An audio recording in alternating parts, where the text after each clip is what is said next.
It wasn't until I brought home a pitiful girl from the orphanage to be my sister that the way my aloof wife, my partner in a business marriage, looked at me changed. She suddenly started coming home every day, transforming from an ice queen into a clingy little wildcat, teasing me until my heart raced out of control.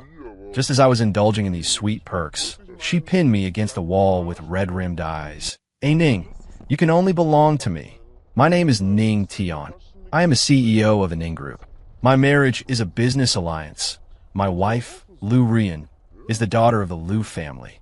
We have been married for 2 years, treating each other with polite distance. She is beautiful and independent, like a flower on a high peak. We were both busy and rarely interfered in each other's lives. Until a month ago, when a business collaboration took me to an orphanage. That was where I met Bai Ruobing. She was 18, just barely an adult, curled up in a corner like an abandoned kitten. The director said she was smart and had excellent grades, but she was withdrawn and unwilling to be adopted. For some reason, seeing her clear yet stubborn gaze stirred something in my heart. I was reminded of my own lonely and helpless younger self. "Would you like to come with me?" I crouched down, trying to keep my voice gentle. "I can support you through college and give you a home." She looked at me for a long time, long enough that I thought she would refuse. Finally, she nodded slightly and placed her hand in my palm. It was very cold. I brought Bai Ruobing home. I arranged for her to stay in the guest room on the second floor. "This is your home from now on," I told her. "You can call me Brother Ning." She lowered her head and responded softly, Ning." I was slightly stunned, but I didn't correct her. Lu Ruyan didn't ask many questions about my decision to bring an 18-year-old girl home. She merely glanced indifferently at Bai Ruobing, said, "You can decide on household matters," and paid it no further attention.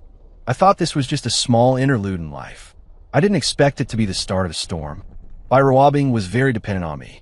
When I got off work, she would be the first to run to the door, looking up at me with her small face. "Hey Ning, you're back." During my work breaks, she would carefully bring over a cup of tea she had just learned to brew. Her eyes were timid, holding a hint of ingratiation. Ning, das te? Is it too bitter?" Her health didn't seem very good. Her complexion was always a bit pale. Occasionally, she would cough softly in front of me, and when I asked with concern, she would quickly wave her hand and say she was fine. "I'm just a little tired. I'll be fine after a rest. Don't worry, Ning." That fragile yet determinately strong appearance of hers really made it easy to soften one's heart. I tried my best to play the role of a reliable older brother, caring about her studies, looking after her life. I didn't notice the subtle changes in the house. It was Lu Ruyan who first noticed something was amiss. She suddenly started coming home earlier, and instead of going straight to the master bedroom or study like before, she would sit in the living room, as if waiting for something. When I returned home to face Bai Ruobing's welcome, Lu Ruyan would appear at just the right moment. She no longer wore her severe business suits, but had changed into soft loungewear that outlined her fine figure. "You're back." She walked up to me and naturally reached out to loosen my tie. Her movements were gentle, accompanied by a faint, elusive fragrance. Her fingertips would occasionally brush against my neck, sending a subtle shiver through me. My body stiffened slightly. This wasn't like her. "Ruyan." She looked up at me, her eyes shimmering with a kind of allure I had never seen before. "What's wrong? Isn't it normal for a wife to help tidy up when her husband comes home from work?" She leaned in very close. Her voice was pitched low, meant only for the two of us, like a cat retracting its claws to tease someone with its soft fur. My heart skipped a beat. Bai Ruobing stood to the side, watching us. She bit her lip, her face seeming to grow even paler. She gently tugged at the hem of my shirt. "Ning, I feel a bit dizzy." I instinctively turned to look at her. "What's wrong? Did you skip a meal again?" Lu Ruyan's movements paused. She looked at Bai Ruobing's hand clutching my shirt, her gaze turning slightly cold. But when she looked back at me, she resumed that lazy smile, armed with hidden hooks. "Is little sister feeling unwell? Should we call the family doctor to take a look?" Although she spoke words of concern, her tone was indifferent. Bai Ruobing shrank behind me, whispering, "No need, Sister Ruyan. I'll be fine after some rest. I don't want to trouble Ning." After that, Lu Ruyan's behavior became even more proactive. When I was reading, she would sit opposite me, doing nothing, just resting her chin in her hand and watching me. Her gaze was burning, making it impossible for me to focus. When I washed up at night, she would lean against the bathroom doorway. She would discuss insignificant domestic trivia with me. Even when the strap of her silk nightgown slipped down her arm, she seemed unaware of it. The most intense moment was, she walked into my study holding a glass of red wine. She hugged me from behind. Ning Tian, her cheek pressed against my back, her voice carrying a trace of lazy intoxication. Shouldn't we start acting like a real married couple? The documents in my hand almost fell to the floor. All the blood in my body seemed to rush to the top of my head. This sudden benefit left me both confused and unable to resist. I almost drowned in her uncharacteristic passion. Until that afternoon, I finished my meeting early and went home. Opening the door, I saw Bai Ruobing slumped at the top of the stairs, her eyes rimmed red. Lu Ruyan stood before her, her expression cold. "What's going on?" I walked over quickly. Seeing me, Bai Ruobing's tears fell instantly. She extended her hand, revealing a tiny, almost invisible red mark on her wrist. "Ning, don't blame Sister Ruyan. I fell by myself, accidentally." Lu Ruyan sneered and crossed her arms. "I didn't even touch her." Bai Ruobing shrank back, tears falling even harder, looking at me helplessly. "I'm sorry, Ning. It's all my fault. For making Sister Ruyan angry." Looking at this chaotic scene, I felt a massive headache coming on. That night, I tried to communicate with Lu Ruyan. Ruobing is still young. She just came out of the orphanage, so she might be sensitive." Lu Ruyan was applying nail polish. Hearing this, she paused. She looked up at me, her eyes seemingly coated in a layer of ice. "So you think I'm bullying her?" "That's not what I meant." She stood up and walked in front of me. Her fingers lightly traced across my chest, yet her voice carried a bone-chilling coldness. "Ning Tian, you really care about her down to the finest detail, don't you?" She leaned close to my ear, her warm breath spraying against my earlobe. But the words she spoke sent a shiver through my heart. "Just how good is that little girl? To make you protect her like this?" I looked at her face, inches away, emotions I couldn't read surging in those beautiful eyes. There was anger, grievance, and a trace of hurt. I suddenly realized, did she misunderstand something? Before I could figure out, Lu Ruyan had already taken a step back. She returned to that high and mighty, cold demeanor, as if the person questioning me with jealousy just now wasn't her. "Next week is the company's anniversary gala. Remember to clear your schedule." She turned and walked toward the bedroom, leaving behind an elegant yet distant silhouette. As my husband, you need to be by my side the entire time. The door closed softly. I stood rooted to the spot, feeling a mix of emotions. My wrist seemed to still retain the sensation of her fingertips tracing it. The air was still permeated with her cold fragrance. I lowered my head and looked at my hand. I smiled helplessly. What is all this? On one side, a sister who relies on me and looks fragile and innocent. On the other, a contracted wife who suddenly changed and is acting hot and cold. I felt like I was falling into a sweet, yet thorny whirlpool. After Lu Ruyan announced that I was to accompany her to the anniversary gala, the atmosphere at home became even more subtle. Bai Ruobing seemed to become even clingier.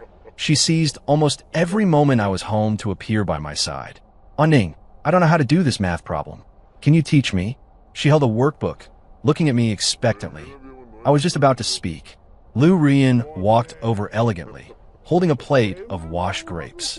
She sat naturally on the armrest of the sofa beside me, leaning her body slightly toward me. She picked up a grape and held it to my lips. "Husband, taste it. It's very sweet." Her voice was gentle, carrying a tone that brooked no refusal. I looked at her fingers inches away and the crystal-clear grape, somewhat stunned. Bai Ruobing's fingers holding the workbook tightened slightly. Lu Ruyan smiled faintly, as if she had only just seen her. "Sister Ruobing is studying? So diligent. But for this kind of problem, just ask the family tutor.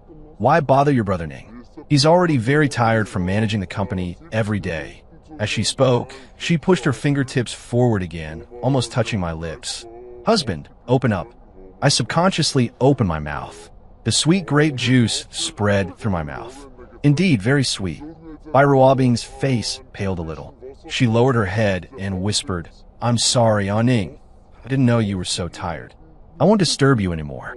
She hugged the workbook, turned, and ran upstairs. Her retreating figure looked somewhat frail and pitiful. Lu Ruyin watched her leave, the corners of her mouth curling into a barely discernible arc. She pulled out a tissue and deliberately wiped her hands. Kids just don't know any better. She leaned down and gently blew a breath into my ear. "Right, hubby?" The frequency with which she called me hubby had noticeably increased. Moreover, every time she said it, her tone was exceptionally lingering, carrying an implication of staking her claim. Looking at her profile inches away, my heartbeat became a bit erratic. This feeling of being cared for by her wasn't bad. In fact, I rather enjoyed it. The next day was the weekend. It was a rare day off for me at home. Bai Ruobing knocked on my study door. She was holding a plate of freshly baked cookies. Their shapes were a bit clumsy, but the aroma was mouth-watering. "Aning, I learned to bake cookies. Would you like to try some?" Her eyes sparkled, filled with anticipation. I picked one up. The taste wasn't bad. "It's delicious. You're very talented, Ruobing." She immediately beamed, as if she had received the greatest praise in the world. "I'm glad Aning likes it. I'll make them for you often." Just then, Lu Ruyin's voice drifted in from the doorway. "Oh, what delicious things are we making?" She was wearing a wine-red velvet gown today, which made her skin look as white as snow. Her aura was extraordinary. She walked over elegantly, her gaze sweeping past the plate of cookies without lingering. Instead, she looked directly at me. "Hubby, has the Thai I ordered arrived? Accompany me to a private cocktail party tonight. I want to see you wear the one I picked." She walked up to my side, naturally picked up the water glass I'd been drinking from, and took a sip. The gesture was incredibly intimate. The smile on Bai Ruobing's face froze. She watched Lu Ruyin use the cup I had drunk from, and the light in her eyes dimmed. As if only just noticing her, Lu Ruyin offered a faint smile. "Little sister is here, too? The cookies are baked well, but your brother Ning has a weak stomach, so he should take it easy on rich, sweet things." As she spoke, she reached out to straighten my collar, which wasn't even messy. Her fingertips ghosted over my Adam's apple. "Right, hubby?" My throat felt a bit dry, so I could only nod. Bai Ruobing lowered her head silently, staring at the tips of her shoes. Her voice was as faint as a mosquito's buzz. "I understand, Sister Ruyin. I'm sorry, Aning. I didn't know your stomach was bad." She picked up the plate of cookies and whispered, "I'll go out now." Watching her dejected retreating figure, I felt a bit uneasy. Lu Ruyin, however, seemed like she had won a battle. Her mood was excellent. She placed her hands on my shoulders, applying slight pressure to make me lean back against the chair. She looked down at me, her eyes holding a trace of slyness and triumph. "Ning Tian." She rarely called me by my full name. "Remember who you are." Her finger tapped lightly against my chest. "You are my husband, Lu Ruyin's husband." Her voice was soft, yet it carried an unquestionable dominance. In here, there can only be me. Looking at the clear possessiveness in her eyes, my heart gave a violent thud. This blunt declaration carried more impact than any roundabout flirting ever could. That evening, I accompanied Lu Ruyin to the private cocktail party as promised. She held my arm, handling herself with ease and looking radiant. In front of everyone, she treated me with the utmost respect. Talking and laughing, we appeared to be the picture of a loving couple. Only I knew that the hand resting in the crook of my arm would occasionally give me a sharp pinch, as if to remind me, don't get distracted. It was getting late when we returned home. The villa was quiet, lit only by a few wall sconces.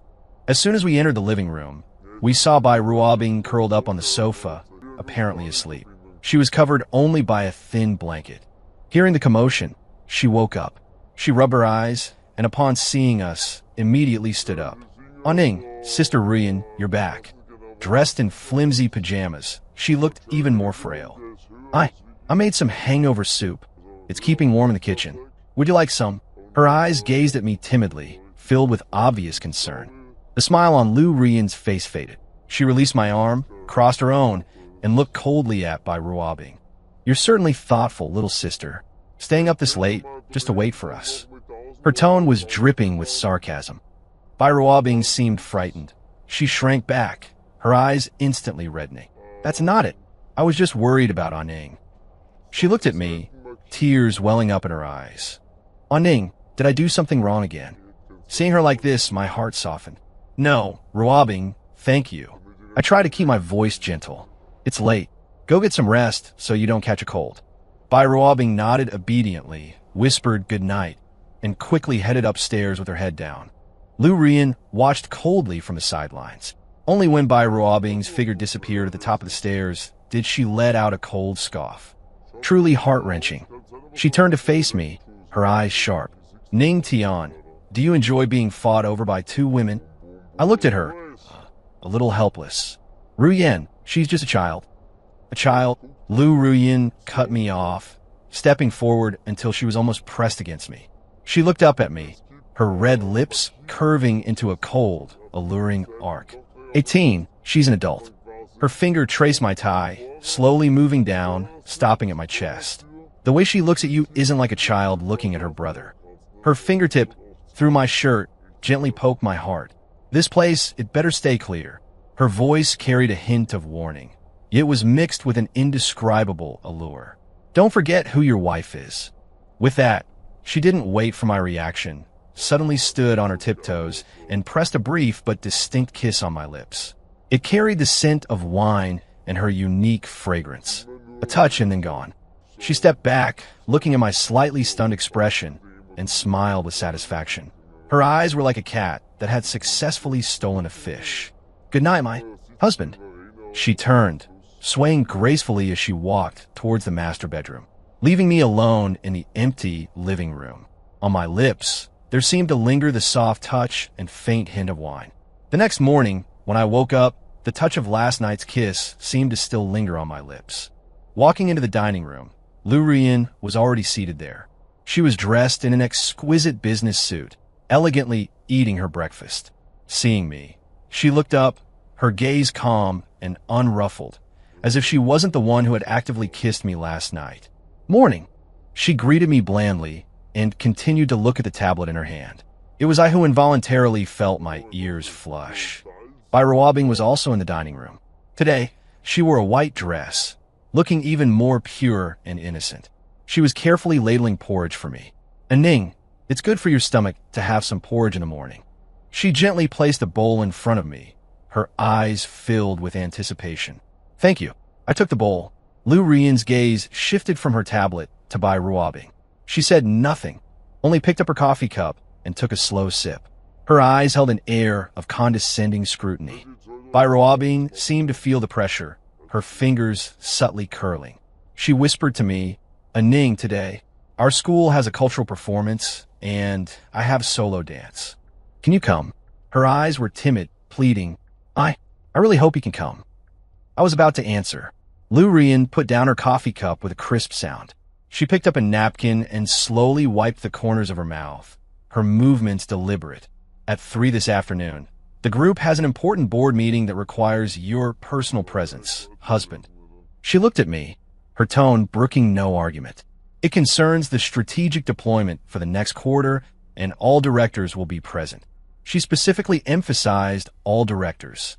Bai Ruobing's face instantly dimmed. She lowered her head, twisting the hem of her dress. It's okay, Ning. Work is important. I was just asking. Her lost expression would soften anyone's heart. Lu Rian, however, seemed not to notice. She stood up and picked up her handbag. As she reached my side, she paused. Naturally, she leaned down and kissed my cheek. Husband, I'm going to the company. She straightened up, her gaze seemingly sweeping over Bai Ruobing's instantly pale face. A faint curve played at the corner of her lips. See you tonight. She turned and left, the sound of her high heels clicking on the floor, crisp and composed.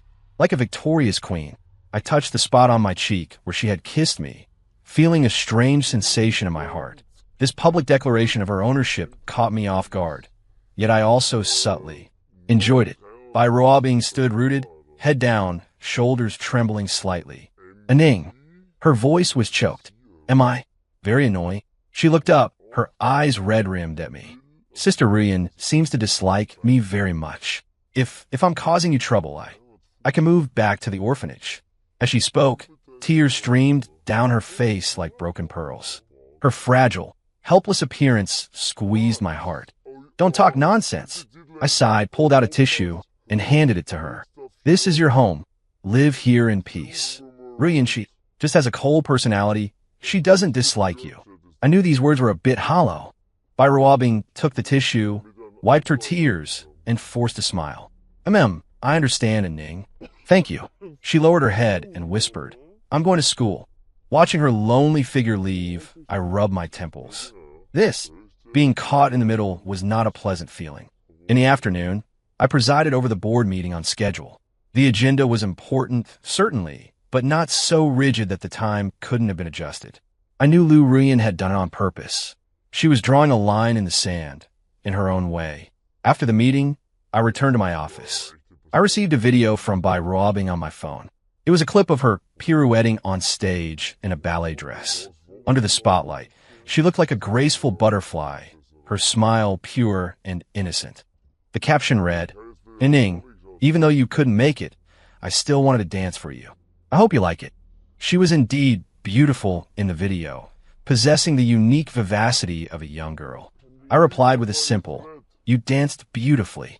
Almost at the exact moment I hit send, there was a knock on my office door. Lu Ruyan pushed the door open and walked in. She held a folder in her hand, as if she were there to discuss business. But her gaze landed precisely on my phone screen, which I hadn't had time to lock. On the screen was the freeze frame of Bai Ruabing dancing. Lu Ruyan's eyes instantly turned cold. She walked up to my desk and set the folder down. Leaning forward slightly, she braced her hands on the desk and looked me straight in the eye. It seems President Ning has plenty of free time. The corners of her red lips curved up, but her eyes were cold as ice. Enough time to admire dance videos, at least. I instinctively started to explain, but she didn't give me the chance. She straightened up, crossed her arms, and let out a cold laugh. It makes sense. Having an 18-year-old, multi-talented sister at home is certainly much more interesting than facing a cold-natured wife like me. She had obviously overheard what I said to comfort Bai Ruabing this morning. Seeing the surging anger and a trace of imperceptible grievance in her eyes, I felt a mix of helplessness and amusement. This jealous side of her was much more vivid than her usual aloof demeanor. "Ruyan, that was just..." "Don't bother explaining." She cut me off and walked around to stand in front of me. Suddenly, she reached out, grabbed my tie, and forced me to lower my head slightly. She brought her face close to mine, her breath brushing against my cheek. "Ning Tian." Staring into my eyes, she enunciated every word. "I don't care if you see her as a sister or whatever else, but you need to be clear about who is the one standing by your side." Her voice was low, laced with a dangerous seduction. "Your eyes must look only at me." With that, she abruptly released my tie and turned to leave. She stopped at the door. Without looking back, she said indifferently, "Sleep in the master bedroom tonight. I've already had your pillow and pajamas moved there." The door clicked shut. I stood there, my tie still askew from her grip. The air still held the lingering scent of her cold fragrance. I mulled over her domineering, jealous words, and that command, "Sleep in the master bedroom tonight." My heart began to beat faster involuntarily. Lu Ruyan's words, "Sleep in a master bedroom tonight," were like a stone cast into the lake of my heart, sending out ripple after ripple. For the rest of the day, I was somewhat absent-minded. While processing documents, the image of her eyes, filled with slight anger and possessiveness as she grabbed my tie, kept floating before me. As soon as the workday ended, I left the office, nearly an hour earlier than usual. Pushing open the front door, I was surprised not to see Bai Ruabing.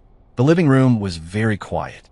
Lu Ruyan was sitting on the sofa, seemingly reading a fashion magazine.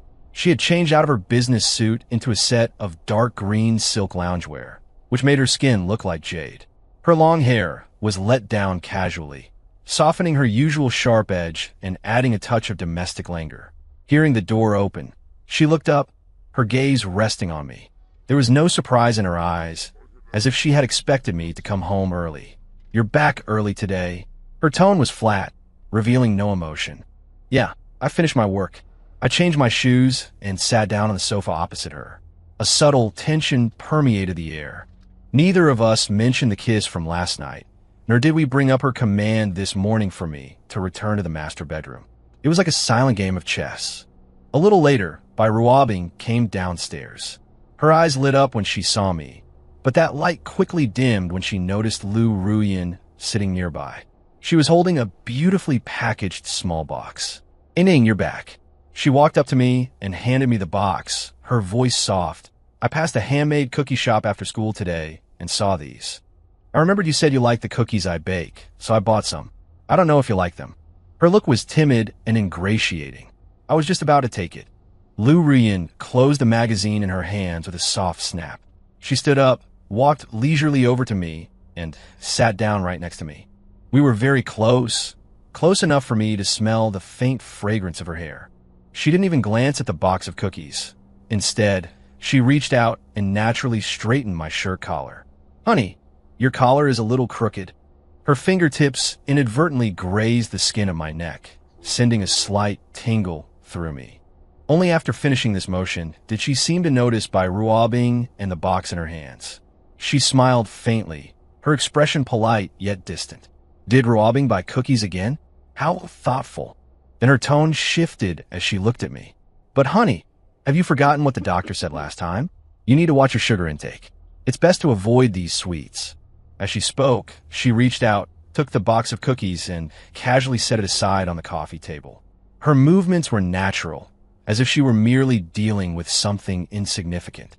Ruabing's outstretched hand froze in midair, and the smile on her face stiffened. She looked at the cookies Lu Ruyan had so dismissively set aside, her eyes slowly reddening. She bit her lip and hung her head. "I'm sorry, Ining. I didn't know you couldn't have sugar. I made a mistake again." Her voice was choked with emotion, sounding incredibly aggrieved. Lu Ruyan acted as if she hadn't heard a thing. She picked up an apple and a fruit knife, beginning to peel it methodically. Her fingers were slender and dexterous. The apple peel fell away in an even, unbroken strip. "Don't overthink it, little sister. You meant well." Her tone was indifferent. "It's just that men can be like children sometimes. They lack self-control, so we wives have to look out for them." She cut the peeled apple into small wedges, speared one with a toothpick, and held it up to my lips. "Try it. It's sweet and healthy." She looked at me, her gaze allowing no room for refusal. I looked at the apple near my lips, then glanced at Ruabing, who stood nearby with her head lowered, shoulders trembling slightly. After a moment's hesitation, I opened my mouth. The apple was crisp and sweet. Lu Ruyan smiled with satisfaction, speared another piece, and continued feeding me, completely ignoring Ruabing, who was on the verge of tears beside us. Ruabing stood there like an unwanted outsider. She watched Lu Ruyan intimately feeding me the apple, witnessing my submission to her. The tears finally spilled over. She turned abruptly and ran upstairs. The sound of her footsteps was accompanied by suppressed sobbing. I watched her disappearing figure, feeling a mixture of unease and guilt. Lu Ruyan, however, acted as if nothing had happened. She set down the remaining apple and pulled out a tissue to wipe her hands. It seems she is still too young. Her emotions are quite unstable. Her tone was flat. "You need to rest more. Don't let insignificant matters affect your mood." She stood up and looked down at me. "I'm going to take a shower." She paused, then added, "In the master bathroom." She gave me a pointed look, then turned and walked elegantly toward the master bedroom. I sat alone in the living room. On the coffee table, that box of neglected handmade cookies still sat. The air still seemed to hold the fresh scent of apples and the cold fragrance of Lu Ruyan. My mind replayed the silent confrontation between the two women. Every one of Lu Ruyan's movements and words carried a precise strike and unmistakable possessiveness. In her own way, she was slowly erasing the traces Ruabing had left around me. And in her own way, redefining the relationship between us. The lights in the master bedroom were dimmed to a warm orange glow. Lu Ruyan had finished showering and was leaning against the headboard reading, wearing a silk slip nightgown. Her damp hair tips still held moisture, softening her usually sharp features. Hearing me enter, she didn't look up. She simply turned a page of her book and spoke indifferently. "Your pajamas are in the bathroom. Her tone was as natural as if we had always shared a bed. I walked into the bathroom. Fine water droplets still clung to the frosted glass, and the air was filled with the cool fragrance of her usual body wash. On the vanity, my toiletries were arranged alongside her exquisite bottles and jars, blurring the boundaries between them. It was a strange feeling. When I finished showering and came out of my pajamas, Lu Rian had already put down her book. She was lying on her side, facing me, eyes closed and breathing evenly, as if she were asleep. I moved quietly, lifting the duvet on the other side and lying down. The mattress dipped slightly. A polite distance remained between us, yet her scent and warmth silently drifted over. I turned off the bedside lamp on my side. The room plunged into darkness and silence. There was only the sound of our soft breathing. I thought I would suffer from insomnia, but surprisingly, surrounded by her familiar yet strange scent, I soon grew drowsy. In my half-asleep state, I felt a warm, soft body press against me. Her hand rested lightly on my waist, and her cheek unconsciously nuzzled against my back, like a kitten seeking warmth. I didn't move, letting her lean against me. A corner of my heart softened unexpectedly. The next morning, I was awakened by sunlight and the aroma of food. The space beside me was already empty. Lu Rian had risen early. I walked out of the bedroom, surprised to find her in the kitchen. She was wearing a light gray apron I had never seen before, watching the fried eggs in the pan with intense focus. Her movements weren't exactly skilled, but she was earnest. Toast and milk were already set out on the dining table. Bai Ruobing was up as well, sitting at the table. She watched Lu Rian's back in the kitchen with a complicated look in her eyes. Seeing me, she stood up immediately. "Aning, good morning." Her gaze flickered between me and the master bedroom, her voice sounding a bit dry. "Morning," I nodded. Lu Rian turned around with the fried eggs. Seeing me, her face remained expressionless. "You're up? Have some breakfast." She placed the eggs, their edges slightly scorched, onto the plate in front of me. "It's my first time making them. Just make do." She untied her apron and sat opposite me, her posture as elegant as ever. Bai Ruobing looked at the breakfast Lu Rian had made herself, then at the empty plate before her, her fingers tightening slightly. She lowered her head and whispered, "Sister Ruyan is amazing. I usually make breakfast for Aning." Lu Rian picked up a slice of toast and unhurriedly spread jam over it. "Isn't it only right to make breakfast for one's husband?" She raised her eyes and gave Bai Ruobing an indifferent glance. "You'll have a family of your own one day, little sister. You'll understand then." With a single sentence, she understatedly drew a line, excluding Bai Ruobing from us. Bai Ruobing's face paled. She said nothing more, silently picking up a slice of toast and nibbling on it. The breakfast proceeded in a delicate silence. After the meal, I got ready to head to the office. Lu Rian picked up my suit jacket and helped me put it on with natural ease. Her hands brushed over my shoulders as she adjusted my collar. Then, she picked up a dark blue tie. It wasn't the one I usually wore. "Try this one. I just bought it. It goes with your suit today." She stood before me, standing on tiptoe to skillfully knot the tie. Her fingers moved deftly, her breath close against me. I looked down, taking in her focused expression and the slight flutter of her long eyelashes. Bai Ruobing stood nearby, watching the scene, her eyes looking as if they had been stung. Lu Rian finished the knot, smoothed it out gently, and scrutinized it, seeming satisfied. She took a half step back and smiled faintly. There, the entire process was natural and fluid, carrying an unquestionable intimacy. I touched the knot of the tie, feeling a strange sensation in my heart. "Thank you." Lu Rian picked up her handbag. "Let's go. We'll leave together." She naturally took my arm and looked at Bai Ruobing. "Little sister, we're off to the office. Have a good day at school." Bai Ruobing stood rooted to the spot, staring at our linked arms, and managed to squeeze out a smile. "Goodbye, Aning. Goodbye, Sister Rian." Her voice was so faint it was barely audible. Once we were out the door and in the car, Lu Rian let go of my arm. She reverted to her usual cold demeanor and took out her phone to answer emails. It was as if the gentle, considerate wife from a moment ago had been nothing but a hallucination. The car drove smoothly toward the office. Lu Ruyan kept her head down, looking at her phone, the profile of her face appearing somewhat cold in the morning light. As we neared the office, she suddenly spoke, her gaze remaining on the screen. "It's my father's birthday next week. We're hosting a small family dinner at home. Clear your schedule in advance." Her tone was the usual notification, not a request for discussion. "Okay," I responded. It was a necessary social obligation following our arranged marriage. I was long used to it.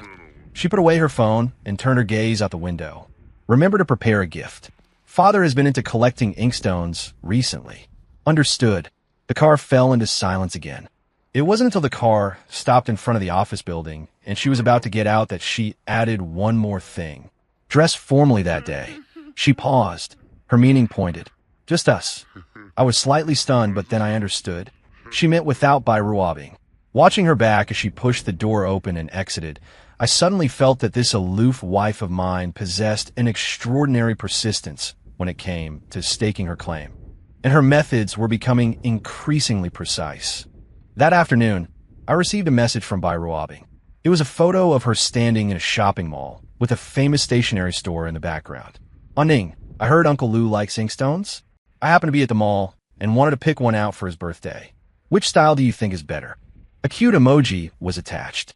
I looked at the phone screen and frowned slightly. Lu Ruyan had explicitly stated that this was a family dinner for just us. Bairuabing's intent with this move was becoming rather obvious. I replied, "No need to go to such expense. I will prepare the gift. You just focus on your studies." After the message was sent, there was a long silence on the other end. It wasn't until I was about to get off work that I received her reply. "Oh, I see. Ning, do you also feel like I'm just a burden?" A crying emoji followed the text. I did not reply again. After finishing the work at hand, I rubbed my temples and prepared to go home. Pushing open the study door, however, I found Bairuabing standing outside. Her eyes were red and swollen, as if she had been crying for a long time. In her hand, she tightly clutched an exquisite brocade box. "Ning." Her voice was hoarse and thick with nasal congestion. "Am I really that annoying?" She held the brocade box out to me and opened it. Inside was a small sheet inkstone with delicate carving. It was obvious she had put thought into it. I just wanted to express my gratitude. "Uncle Lou is your father-in-law, and since I'm staying here, I should." As she spoke, tears fell again, landing on the velvet lining of the box. "Sister Ruyan doesn't like me, I know. I can't do anything right. I only cause trouble for you, Ning." She looked up at me with tear-filled eyes, her gaze so fragile it seemed it might shatter at a touch. "If my presence makes things difficult for you, Ning, I can leave right now." She made a gesture to turn away, but her footsteps were unsteady and staggering, as if she might faint at any moment.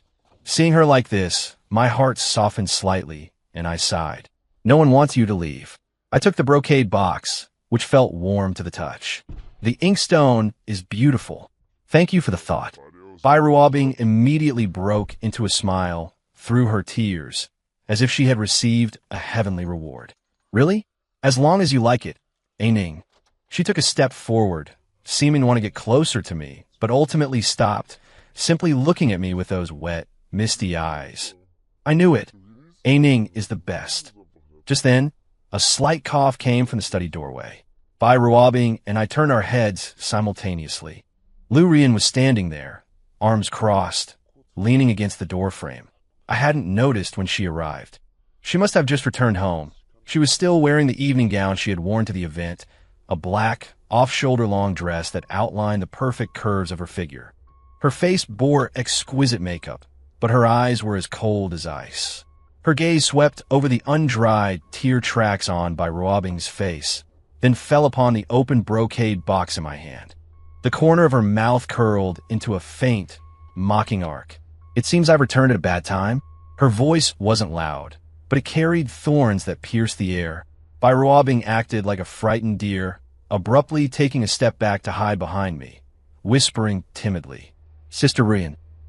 Lu Ruyan ignored her and walked straight up to me. She carried the cool scent of the outdoors and the faint aroma of wine.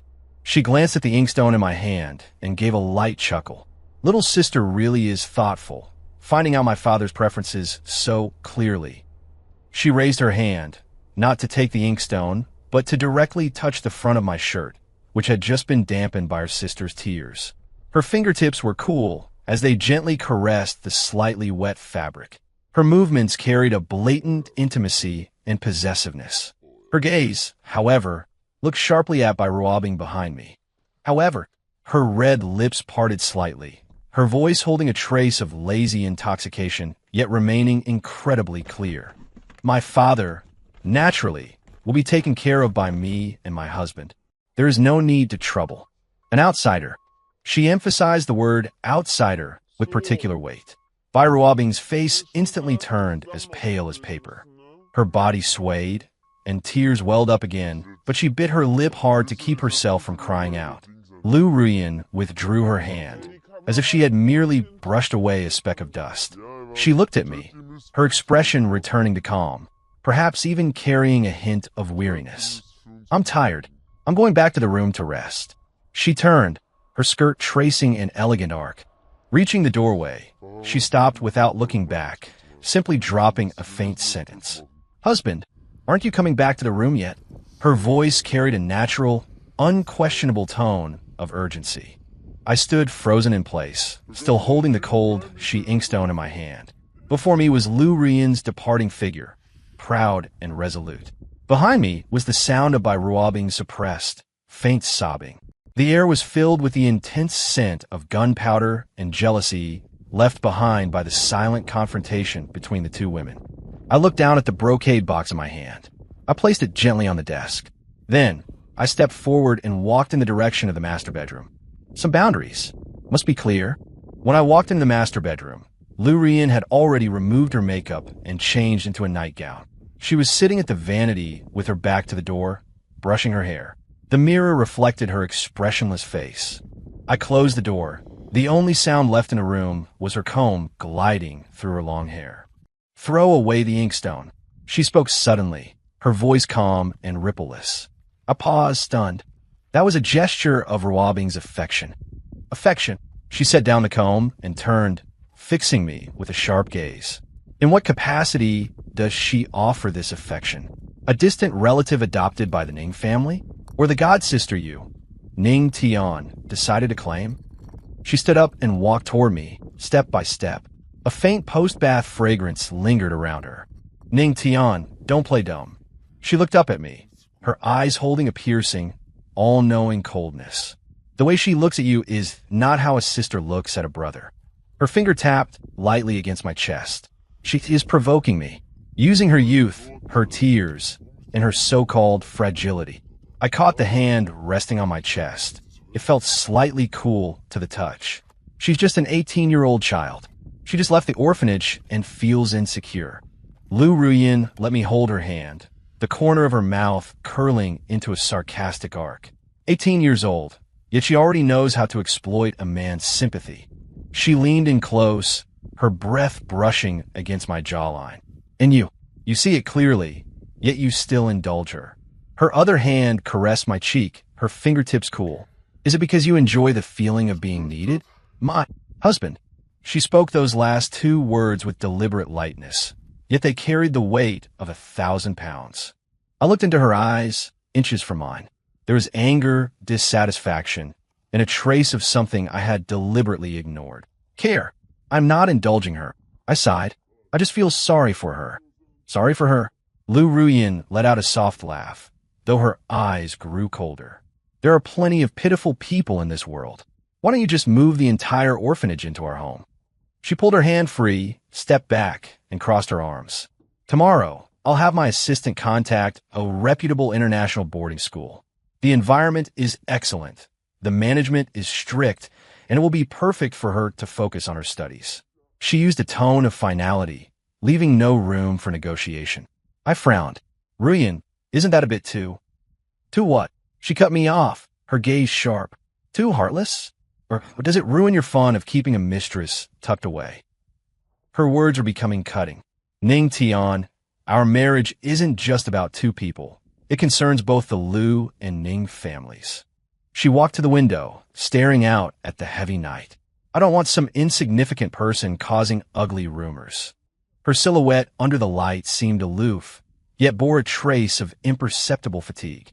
Watching her, I suddenly realized that her recent transformation, her assertiveness, her jealousy, wasn't just about robbing. It was also because of what this marriage represented, the family ties and dignity that cannot be easily severed. The next morning, the atmosphere at the dining table was exceptionally heavy. Robbing's eyes were swollen like walnuts. She had obviously cried all night. She kept her head down, sipping her milk in silence. Lu Rian, on the other hand, acted as if nothing had happened, eating her breakfast elegantly and occasionally confirming my work schedule for the day. "All right," she said, as if suddenly remembering something. She set down her coffee cup and looked at Robbing. "Sister Robbing, considering your college entrance exams are coming up, Ning Tian and I discussed it and feel you need a quieter environment for your studies." Robbing's grip on her cup tightened violently, her knuckles turning white. She looked up at Lu Ruyan in disbelief, then quickly cast a pleading look at me. Her eyes were filled with panic and fear. Lu Ruyan pretended not to notice and continued in a flat tone. "We found an excellent boarding school for you. You can complete the enrollment procedures this weekend." "No, I won't." Robbing shot up from her chair, knocking over her milk cup. The white liquid spilled across the table. Her face was deathly pale, her whole body trembling. "Ning, I don't want to go to boarding school. I don't want to leave here. Please." She rushed over to me and grabbed my arm, tears streaming down her face. "Ning, don't drive me away. I'll be good, I promise. I'll never make Sister Rian angry again. Don't send me away." She was sobbing so hard she could barely breathe, looking as fragile as a withered leaf in the wind. Seeing her like this, I felt a tightness in my chest. "Robbing, calm down. This is just for the sake of your studies." "It's not for my studies." Robbing screamed, cutting me off. She pointed at Lu Ruyan, her eyes filled with resentment. "It's her. She can't stand me. She wants to kick me out." Lu Ruyan watched her coldly, saying nothing, her eyes holding a hint of disdain. "Ning." Robbing gripped my arm tightly, her fingernails almost digging into my flesh. "You promised to give me a home. You said this was my home. You can't go back on your word." Her voice was shrill, filled with desperate accusation. I looked at her hysterical state, then glanced at Lu Ruyan, who was watching coldly from the side. For a moment, I didn't know how to respond. Lu Ruyan slowly stood up and dabbed the corners of her mouth with a napkin. She walked over to Robbing, towering over her. "Home." Her red lips parted slightly, her voice as cold as ice. "This is my and Ning Tian's home." Her gaze swept over Robbing's hand clutching my arm, her eyes sharpening. "Let go." Robbing was intimidated by her imposing presence, and her grip subconsciously loosened. Lu Ruyan reached out. Her movement seemed gentle, yet carried a force that brooked no refusal as she brushed Robbing's hand off my arm. Then, she linked her arm with mine and pulled me back a step, putting distance between us and Robbing. She looked at the pail, teetering Robbing, and spoke clearly, enunciating every word. "Remember your place, and remember his. My husband is not someone you should be coveting." With that, she didn't spare Robbing another glance. She turned, holding onto my arm. "Let's go, honey. We're going to be late." Her voice had returned to its usual calm, as if the sharp-tongued woman from moments ago had been someone else entirely. As she led me toward the door, I couldn't help but look back. Robbing was still standing there, her head lowered, her long hair obscuring her expression. Only her tightly clenched, slightly trembling fists betrayed her emotions. I knew this matter wouldn't end so simply. Over the next few days, the atmosphere in the house plummeted to freezing. Robbing no longer actively appeared in front of me, as she used to. She kept herself locked in her room, only appearing silently for meals. She became very quiet. She stopped speaking and no longer showed that timid, fawning smile. She would just keep her head down, eat silently, and then leave quickly, like a pale shadow. But the look in her eyes when she glanced at Lu Ruyan would occasionally leak a trace of unsuppressible coldness and resentment. Lu Ruyan, on the other hand, completely ignored her existence. She seemed very satisfied with the current state of affairs and became increasingly meticulously attentive toward me. This attentiveness carried a clear label of possession. In the morning, She would personally choose my tie and match my cufflinks. "This color suits you." As she stood on tiptoes to adjust it for me, her gaze would inadvertently sweep over the silent by ruabbing in the dining room. When I got off work, if I was even slightly late, her call would come right on time. "Honey, where are you? The food is getting cold." Her voice was gentle, yet it carried an unquestionable tone of checking up on me. In the evenings, she would find various reasons to keep me in a master bedroom. Sometimes it was to discuss business, other times simply to make me watch a boring movie with her. She would lean against me, a faint fragrance radiating from her body, like a cat marking its territory. I knew what she was doing. She was using this subtle, dense method to completely isolate by ruabbing from my world. And I tacitly consented to this behavior. On Friday night, Lu Ruyan had a social engagement she couldn't get out of. For once, she wasn't home for dinner. It was just me and by ruabbing at the table. She sat opposite me, eating in small bites, still silent. Halfway through the meal, she suddenly put down her chopsticks and looked up at me. It was the first time in days she had looked me in the eye. Her eyes were red, framed by dark circles. "Ining." Her voice was very soft, tinged with huskiness. "Is boarding school absolutely necessary?" Looking at her gaunt cheeks, I felt a pang of guilt. The educational environment and resources are better there. It will help you in your final sprint for the college entrance exam. "Is that so?" She smiled slightly, a bleak expression. "Isn't it because Sister Ruyan can't tolerate me?" I put down my chopsticks and looked at her. "Ruabbing, you need to focus on your studies. What I need is you." She suddenly became agitated, her voice rising and choked with tears. "Ining, you know exactly what I need. It's a home. It's someone I can rely on." Her tears fell, splashing onto the table surface. "I only have you left. Ining, don't send me away." She stood up, circled the dining table, walked over to me, and crouched down, clutching my knees. She looked up at me, her face awash with tears. "I don't need anything else. I don't even have to go to university. I just want to stay by your side. Even if it's just to look at you, that's enough." She was trembling uncontrollably as she cried, looking unbearably fragile. "Sister Ruyan doesn't love you at all. She only cares about her family, her reputation. She's just using you. And I really am." Before she could finish, the sound of the door opening came from the entryway. Ruabbing and I froze at the same time.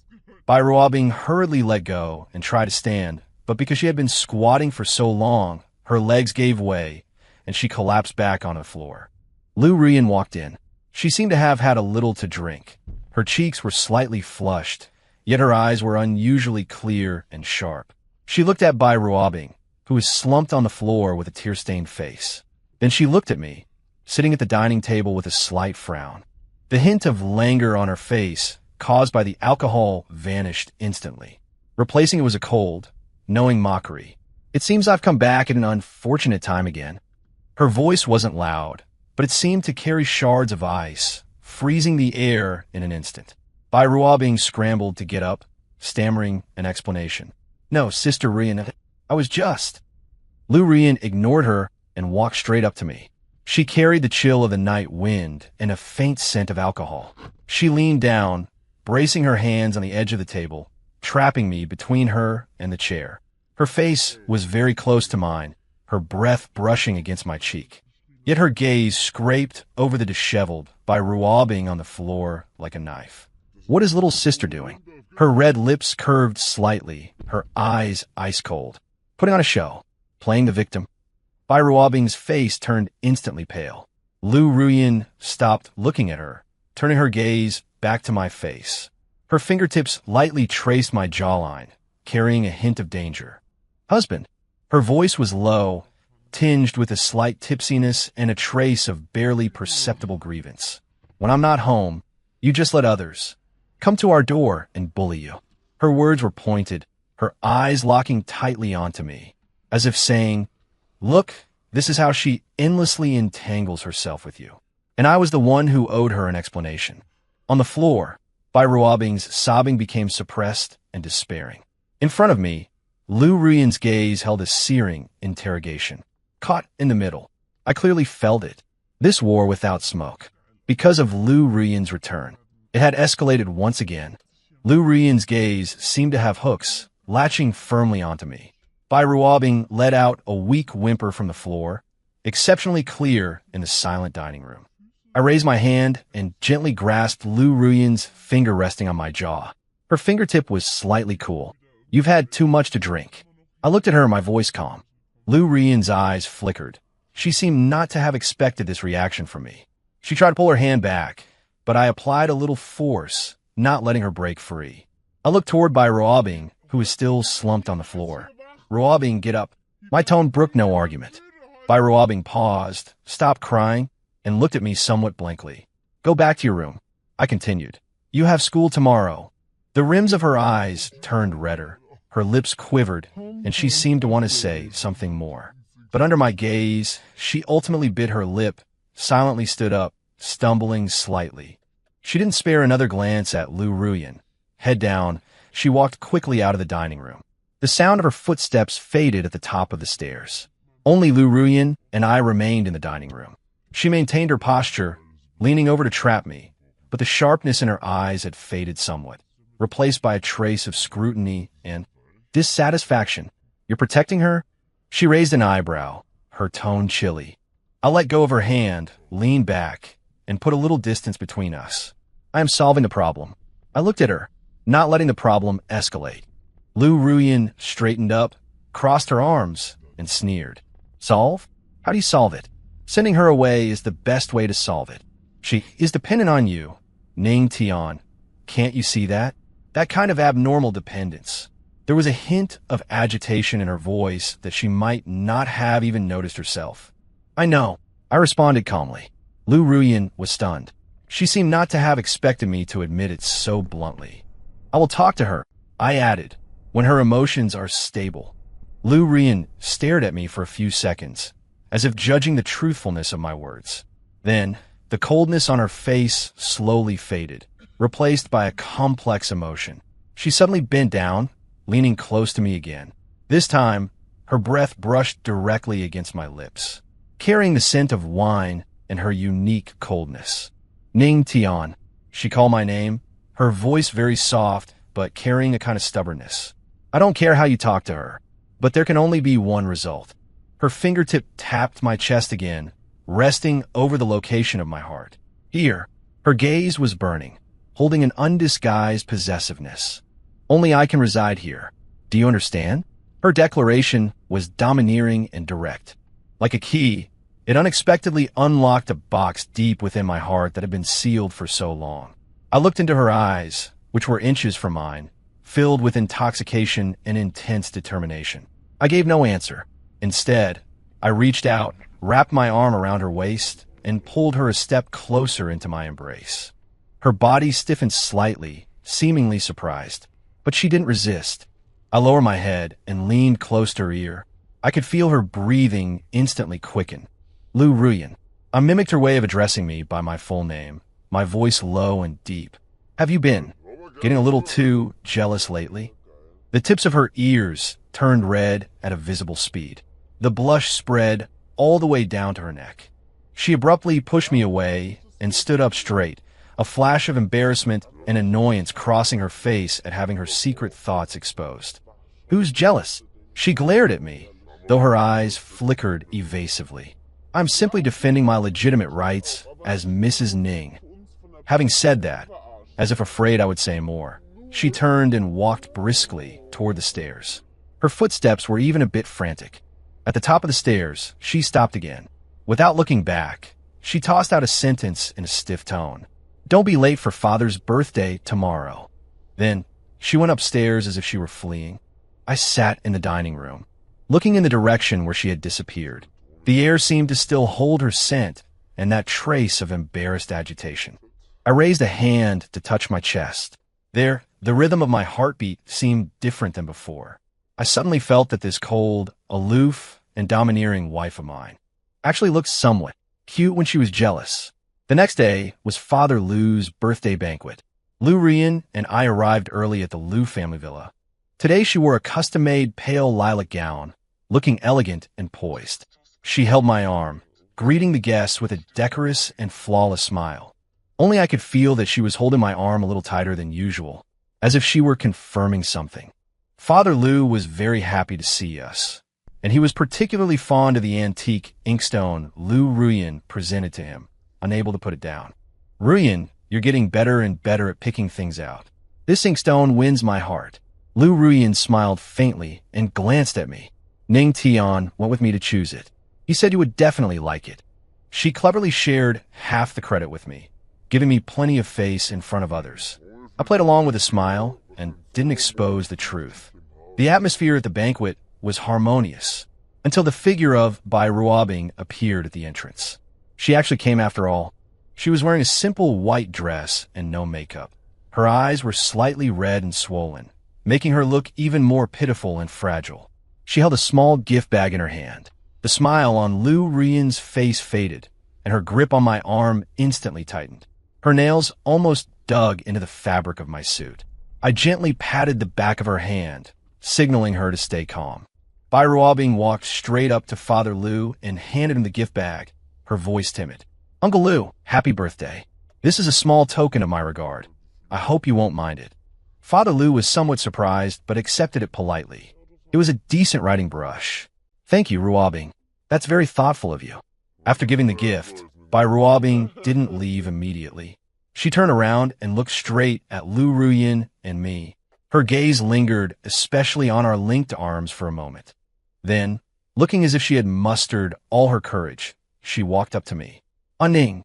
Her voice wasn't loud, but in the relatively quiet room, it was enough for people nearby to hear clearly. Can I have a word with you in private? Just a few sentences. In an instant, the surroundings seemed to grow significantly quieter. Quite a few gazes drifted toward us, seemingly casual but actually attentive. Lou Ruyen's body froze completely. I felt the aura around her turn cold in an instant. I looked at her tense profile, then turned my gaze to Bai Ruobing, whose face was filled with stubbornness and a sense of desperate risk. I knew I couldn't avoid it any longer. I gently extracted my arm from Lou Ruyen's grasp.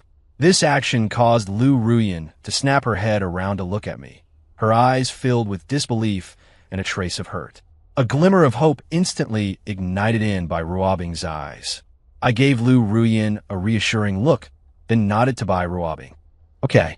I led her to a relatively quiet terrace nearby. As soon as we stopped, Bai Ruobing's tears fell. Ning, I know I shouldn't have come, but I couldn't help it. She choked on her sobs. I just wanted to tell you, I really like you. Not the way a sister likes a brother. She looked up at me with teary eyes, holding onto a final shred of hope and despair. I know I can't compare to Ruyen. I don't have her family background, nor am I as beautiful as she is. But I met you before she did, and my heart is truer. Ning, please give me a chance. Even if I just stay by your side and watch you from a distance, that would be enough. She reached out, trying to grab my sleeve. I took a step back, avoiding her hand, and looked at her with a calm gaze. Ruobing, my voice was steady, without a single ripple. I brought you home out of sympathy and responsibility. I promised to give you a home, support your education, and let you grow up in peace. But that responsibility does not include the feelings you were hoping for. Bai Ruobing's face instantly turned as pale as a sheet, and her body swayed. Why? Is it because of Ruyen? She forced you, didn't she? No, I interrupted her, my tone firm and decisive. It is because she is my wife. I looked at her, articulating every word with absolute clarity. And I love her. The moment those words left my mouth, even I was slightly stunned. But what followed was a clarity and certainty unlike anything I had felt before. From the shadows at the entrance of the terrace came the sound of a sharp, stifled gasp. I turned to look. Lou Ruyen was standing there. I didn't know how long she had been there. She had her back to the light from the hall, so I couldn't see her expression clearly. I could only see her tightly clenched fists and her slightly trembling shoulders. Bai Ruobing saw her too. The light in her eyes died out completely.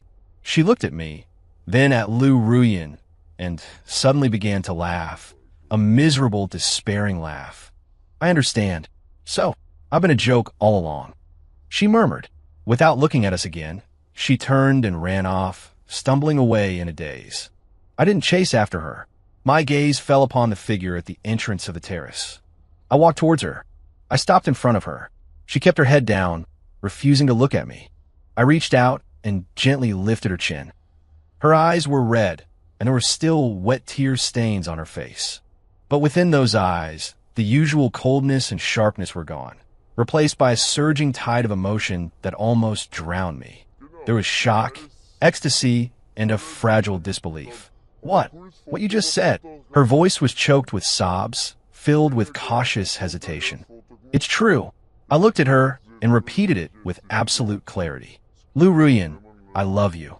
Not because of our arranged marriage. Not because of responsibility. Simply because she is Lu Ruyan. This woman who gets jealous for me, who becomes unlike herself for me, and who loves me in her own clumsy yet domineering way.